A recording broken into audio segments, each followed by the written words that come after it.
Guys, last bit in our three-parter of our Paddington Bear themed crafts. So as Paddington was found on Paddington Station, I thought we'd do a London themed activity. So I'm going to show you how to do a very simple London landscape. So just looking at some key landmarks and again breaking it down using very simple shapes. Then we're just going to add a little bit of water to run the pen.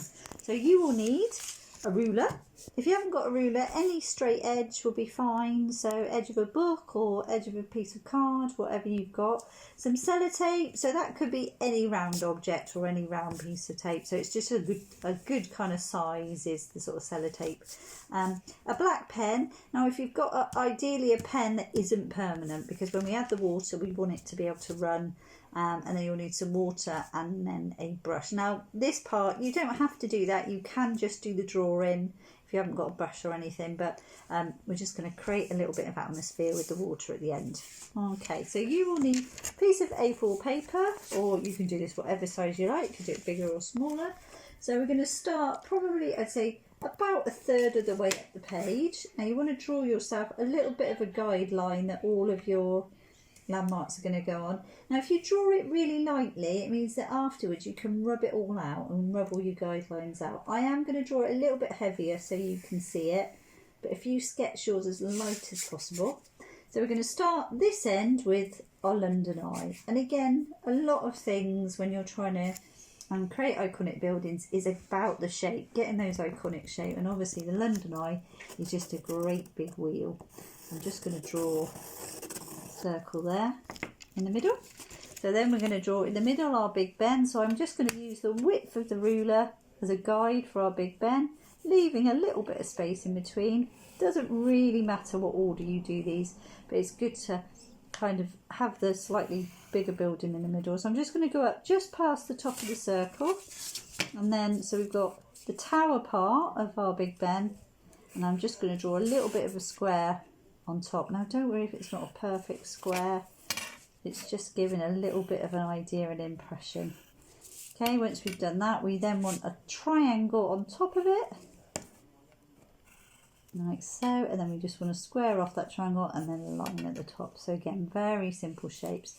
Then we're going to move on to Tower Bridge. We're going to leave a little bit of a space, probably 2 centimetres between Big Ben, and then I'm going to draw a couple of lines up, probably to about halfway. And again, they're probably about a centimetre width. Don't worry too much. Going to leave probably 5 centimetres, 4 centimetres in between. Again, you judge it. It doesn't matter too much. 2 lines up like that. And then you can square them off if you want at the end. So again, like that. And then what they have are almost these little crowns on top. So we've got a little triangle, big triangle, little one, like that. I'm going to do the same the other side. Little, big, little.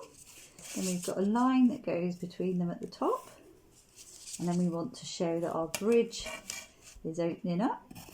So we've got 2 diagonal lines coming inside that aren't meeting completely, and then we want to show the size of the bridge. So we've got a curved line, and that can go and stop with the Big Ben, and then we've got one the other side like so. And then we just want to do a few lines, don't have to come all the way down. Again, it's just an impression, same the other side. So we're nearly there in terms of drawing it out, and then we just want some lines, almost like a bike wheel, to give the impression of the London Eye. So I'm just going to put my ruler sort of through half of the circle, just draw some lines. Now they don't have to be all the same length, in fact it's quite nice if they're not, so you can have just a few. So don't worry about absolute precision.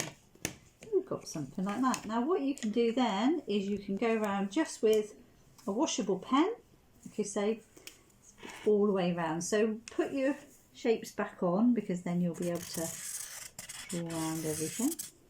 So I'm just going to quickly show you like that.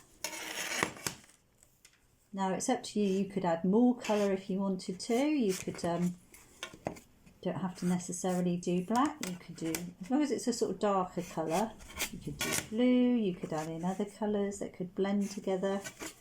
I'm just going to show you like that.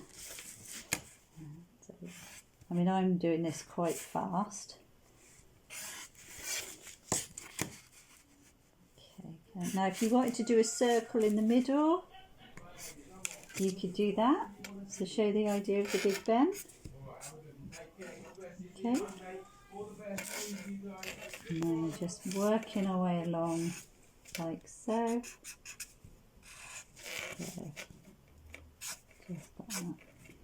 So I'm just going to leave it there and then I'll show you about adding the water. So as you can see on the one I made earlier, what I've done is I've concentrated putting the water and the shading on one side of the building.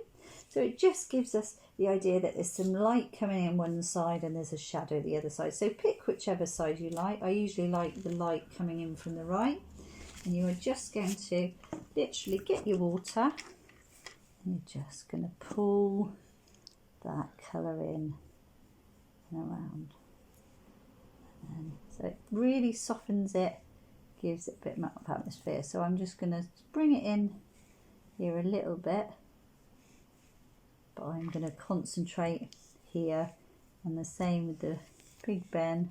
So you see you get those really nice sort of blends. So it's almost like doing watercolour but with pens. I'm just going to add a bit more water just to pull some of that colour along, but I'm leaving that side, like I say, just to give that kind of highlight and shadow. Now if you want to, and if you're feeling brave, you can tip your picture up and you can have these really nice effects. Give it a little tap where you bring and it extends the paint down. It gives it a little bit of kind of texture and atmosphere. Then if you wanted to, you could just pull your paint along the bottom there just to give it a little bit of shadow underneath, like so. And that is how you create an atmospheric London landscape. Thanks guys.